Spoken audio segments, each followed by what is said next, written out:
से गृह मंत्रालय ने राज्यों केंद्र शासित प्रदेशों को चिट्ठी लिखी है। पूरे देश में सख्ती से अमल किया जाए लॉकडाउन। गृह सचिव ने प्रदेश के सभी चीफ सेक्रेटरी को ये चिट्ठी लिखी। लॉकडाउन का पालन न होने पर उद्देश्य पूरा नहीं हो पाएगा। तो इस वक्त की अहम खबर, गृह मंत्रालय ने राज्यों केंद्र शासित प्रदेशों को चिट्ठी लिखी है और संवाददाता शैलेंद्र बांगू हमारे साथ जुड़ चुके हैं फोन लाइन पर। शैलेंद्र, किस तरह से गृह मंत्रालय ने सख्ती के साथ में निर्देश दिए, विस्तार से बताइए।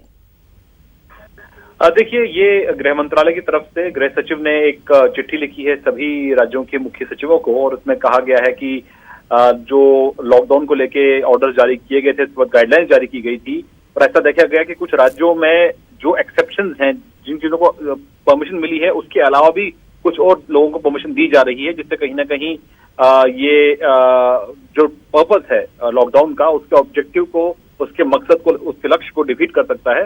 तो ऐसे में स्ट्रिक्टली जो एग्जेम्पशन दी गई हैं उन्हीं को लागू किया जाए, उसके बियॉन्ड कोई भी एक्सेप्शन ना दी जाए और किसी को अलाउ ना किया जाए सड़कों पर, और लॉकडाउन को पूरी तरह से लागू किया जाना चाहिए। हालांकि अब करीब 2 हफ्ते का वक्त और बचा है लॉकडाउन में, लेकिन ऐसे में सरकार कह रही है कि आप पूरे कदम उठाइए, ठोस कदम उठाइए, और ये चिट्ठी कल लिखी गई है सभी मुख्य सचिवों को।